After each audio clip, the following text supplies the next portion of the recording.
திருமுருக கிருபானந்த வாரியார் சுவாமிகள் எழுதியருளிய 100க்கும் மேற்பட்ட புத்தகங்களை குகஸ்ரீ வாரியார் பதிப்பகத்தார் வெளியிட்டுள்ளனர். அவற்றில் பெருவாரியான தலைப்புகளுக்கு 50% விலை குறைப்பு செய்திருக்கிறார்கள். அன்பர்கள் இந்த சந்தர்ப்பத்தை பயன்படுத்திக் கொள்ளுமாறு கேட்டுக்கொள்கிறோம்.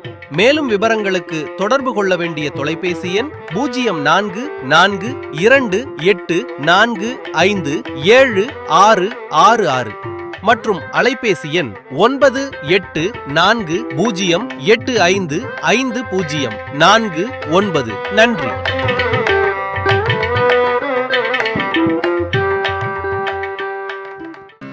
திருநெல்வேலியிலே தாம்பரபரணி கரையிலே சிக்கநரசியனூர் என்று ஒரு சைவ பெருமக்கள் வாழ்கின்ற சிற்றூர்.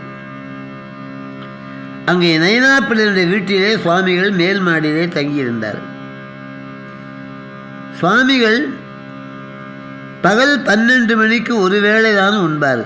உப்பில்லாமல், உப்பு, சர்க்கரை, புளி, மிளகாய், கடுகு, நல்லெண்ணெய் இவ்வளவு நீக்கும். இந்த பகல் 12 மணிக்கு உப்பில்லாத கஞ்சி, அது உப்பில்லாத பொங்கல், இதைத்தான் உண்பார். 11:45 உண்ண மாட்டார்கள், 12:15 உண்ண மாட்டார். பகல் 12 மணி. சுவாமிகள் மேல் மாடியிலே எப்போதும் நிஷ்டையிலே இருப்பார். சுவாமி தூங்கி யாரும் பார்த்ததில்லை. அந்த பரமானந்த நிலையிலேயே திளைக்கின்றவர். மேலிருந்து கீழே வந்தார். காலை நேரம். அங்கே ஒரு மூட்டை பூச்சி போய் அந்த வீட்டு பையனை அழைத்து, தம்பி இதை கொண்டு போய் வெளியே உயிரோடு விட்டுவிடும். அவன் முடிச்சு நசுக்கி விட்டான். சுவாமி உள்ளம் துடித்து விட்டாரடா மடவோன், ஒரு உயிரை கொன்றனையே நீ யாங்கன உயிரி, எப்படி நீ கடை சேரப் போகிறாய்? பெரும் பாவத்தை செய்து விட்டாயப்பா. அறவினை ஆதலில் கொல்லாமே கோரல் பிறவினையெல்லாம் தரும். அந்தோ இந்த மூட்டை பூச்சி நீ நசுக்கிற போது என்ன வேதனைப்பட்டிருக்கும். அதற்கும் மனைவி மக்கள்லாம் உண்டாயிற்று. அத்தனை பேரும் துன்பப்படுகிறார். போய் ஆத்தங்கரை தாம்பரபரணி ஸ்நானம் பண்ணிட்டு மேல்மாடி சரியாக 12 மணிக்கு அந்த அம்மா உணவு கொண்டு போனேன். அம்மா, இந்த வீட்டிலே ஒரு இழவு விழுந்து விட்டது, இன்று முழுக்க நான் உண்ண மாட்டேன்.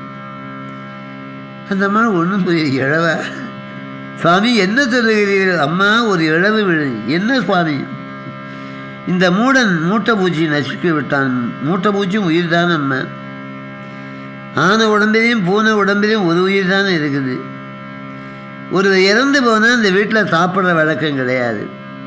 இன்றைக்கி மூட்டை பூச்சி இந்த வீட்டில் இறந்து போனதுனால இன்று முழுக்க ஆகாரம் பண்ண மாட்டேன். மாலையிலே ஜபதம் பண்ணி ஒரு சிறிது பால் குடித்தேன். மறுநாள் பகல் 12 மணிக்கு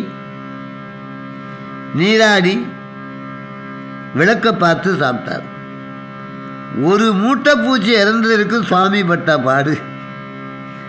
அப்படியானால் அவருடைய ஜீவகாரணம் எத்துணை விழுமியது. ஜீவகாருண்யம்தான் மோட்சலோகத்துக்கு திறவுகோல். ஆண்டவனை உபாசிக்கின்றவர்கள் எல்லா உயிரையும் மண்ணுயிரையும் தன்னுயிராக எண்ண வேண்டும். கருவாழ் நையுற இறங்காது உயிருடம்பை கடிந்துண்ணும் கருத்தனேன் எம் குருவானை எமது சிவ கொழுந்தானை ஞானி என கூறனாதே. வள்ளலார் பார். எந்த உயிரையும் கொல்லக்கூடாது. கொல்லான் பொறாத மறுத்தானை கைகூப்பி எல்லா உயிர்ந்தோம். கொல்லாமை மேற்கொண்டு ஒழுகுவான் வாழ்நாள் மேல் செல்லாது உயிருண்ணும் கூற்று.